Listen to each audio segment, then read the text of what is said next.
Now today I will teach how to find range. How to find range. ठीक है, जैसे कि हमारे पास कोई भी फंक्शन होगा y equal to f x, कोई भी फंक्शन होगा, रेशनल हो, इरेशनल हो, क्वाड्रिक हो, पॉलिनोमियल हो, ठीक है, किसी भी टाइप का अगर फंक्शन है तो हम सबसे पहले पुट करेंगे कि y equal to f x, जो भी हमारा फंक्शन गिवन है, ठीक है।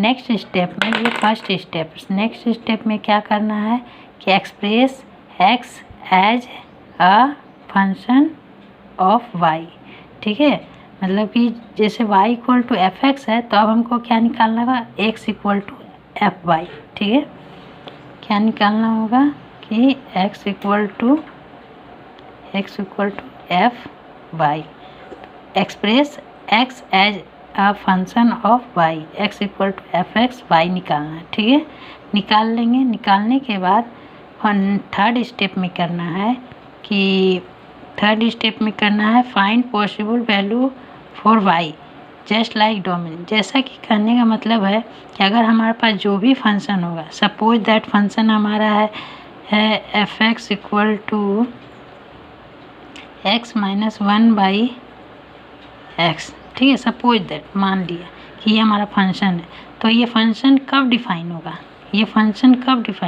सबसे पहले हमको ये देखना है कि फंक्शन डिफाइन कब होगा। फंक्शन डिफाइन देखने के लिए क्या होगा कि x जो है नॉट इक्वल टू 0 होना चाहिए, क्योंकि समथिंग बाई 0 क्या हो जाता है, ये समथिंग बाई 0 क्या हो जाएगा, इनफाइनाइट हो जाएगा, ठीक है। यहाँ पे 2 कर दीजिए, क्वेश्चन भी सही होना चाहिए, ठीक है। तो यहाँ पे क्या हो गया कि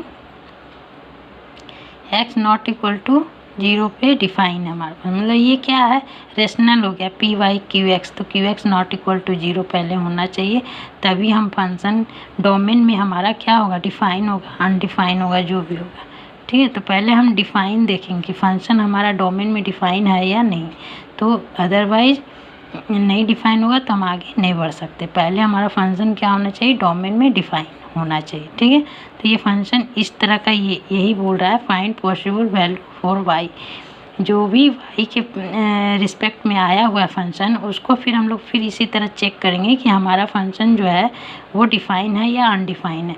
और फिर यहाँ पर क्या होने लगेगा कि y जो है बिलोंग करने लगेगा रियल नंबर से, ठीक है, कि ऑल रियल नंबर से। अब हमारा जो x पहले क्या था, x जो था रियल नंबर का वैल्यू था, यहाँ पर क्या था कि for all x belongs to real number, but अब इन केस में क्या हो गया कि y belongs, for all y belongs to r, लेकिन यहाँ पर भी कंडीशन है, क्या कंडीशन यहाँ जो बताएं कि हमारा फंक्शन डिफाइन होना चाहिए डोमेन में, तभी हम आगे बढ़ सकते हैं। देखिए थर्ड स्टेप हो गया। अब फोर्थ स्टेप में क्या करना है, eliminate value by looking at the definition to write root under this. अगर इस तरह से है तो ठीक है, मतलब हम लोग डिफाइन अनडिफाइन देख लेंगे। अगर रूट अंडर में है तो उसको भी देखना है हमको कि रूट अंडर है या अंडर रूट है, तो वो क्या करना है, एलिमिनेट करना है और उसको इसके रिस्पेक्ट में लिखना है कि हमारा फंक्शन डिफाइन है या नहीं, ठीक है। जैसे कि एक एग्जांपल के हेल्प से हम दिखाते हैं आपको कि जैसे जस्ट लाइक देखिए हमारा एक क्वेश्चन है, ये फंक्शन जो है वो कैसा है, देखने में रेशनल नंबर है, ठीक है, कैसा है, rational number p y q x के फॉर्म में है, ठीक है। अब यहाँ पर सबसे पहले जो है हमारा काम है, अगर रेंज निकालना है, तो सबसे पहला काम क्या है हमारा कि लेट करेंगे y equal to 1 by x, ठीक है, लेट कर लिए, फर्स्ट स्टेप है ये हमारा, ये क्या है, फर्स्ट स्टेप में लेट किए। और सेकेंड स्टेप में क्या बोला था कि इसको कैलकुलेट करके x इक्वल टू वाई के रिस्पेक्ट में निकालना है, ठीक है। यहाँ कैलकुलेट देख लीजिए, कैलकुलेशन कर लीजिएगा आप, इसको इससे गुना कर लीजिए, मल्टीप्लाई कर लीजिए। यहाँ अब क्या हो गया, y को x के रिस्पेक्ट में था, अब यहाँ x y के रिस्पेक्ट में यहाँ पे, ठीक है, आ गया। अब यहाँ पर देखिए जब सेकेंड स्टेप हम लोग कर चुके हैं कि x इक्वल टू वाई के रिस्पेक्ट में हम फंक्शन ले आए, तो हमारा क्या काम है, तीसरा काम ये है कि ये चेक करना है कि ये हमारा फंक्शन जो है डिफाइन है डोमेन में या नहीं, पहले ये चेक कर। तो रेशनल नंबर में क्या होना चाहिए कि p by q not equal to 0, ठीक है। तो यहाँ q नॉट इक्वल टू 0, यहाँ पर देखिए अगर y किसका वैल्यू, y जो है y बिलोंग्स टू r है, ठीक है। y क्या है, बिलोंग्स टू r है, तो y नॉट इक्वल टू 0 होना पड़ेगा, क्योंकि यहाँ रेशनल नंबर का ये है।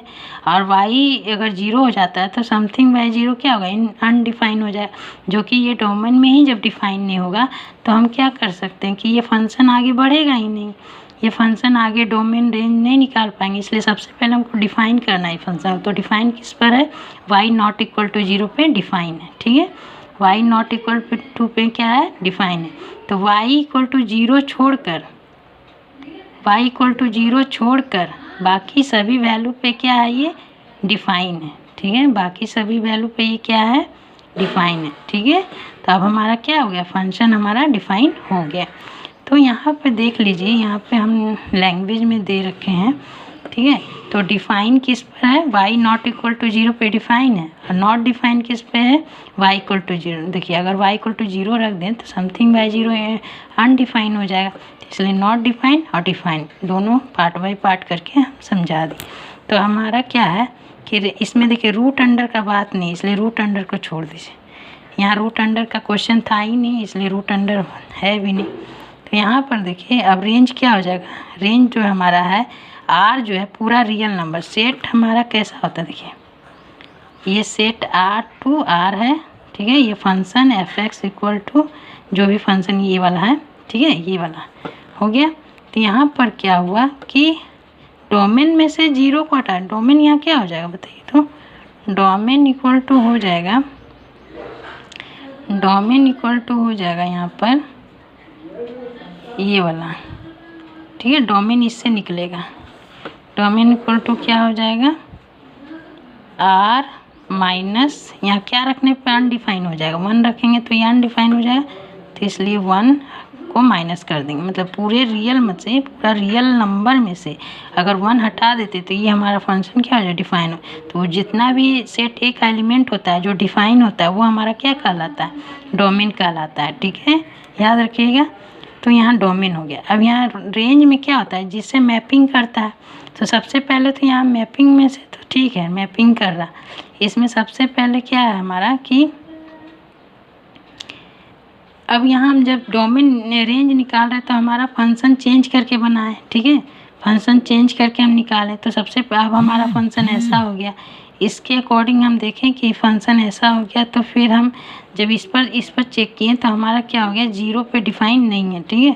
तो पूरे रियल में से मतलब सभी का मैपिंग मिलेगा, बट किसका नहीं मिलेगा, 0 का नहीं मिलेगा। तो 0 को छोड़कर r में से, रियल में से अगर 0 को छोड़ देंगे तो बाकी का हमारा रेंज निकल जाएगा, ठीक है, क्योंकि इसी पर ना जी डिफाइन नहीं है, 0 पे ही डिफाइन है, बाकी सब पर सारे वैल्यू पे डिफाइन है हमारा, ठीक है। सिर्फ हमारा डिफाइन किस पे नहीं है, 0 पे नहीं है। तो 0 को हम माइनस कर देंगे पूरे रियल में से। कोडोमेन ये पूरा सेट क्या कहलाता है, कोडोमेन। कोडोमेन में से अगर r को हटा देते तो हमारा रेंज में वो आ जाएगा, ठीक है। तो ये हमारा हुआ रेंज फाइंड। और हम कुछ क्वेश्चन बताएंगे रूट अंडर वाला नेक्स्ट वीडियो में। Thank you.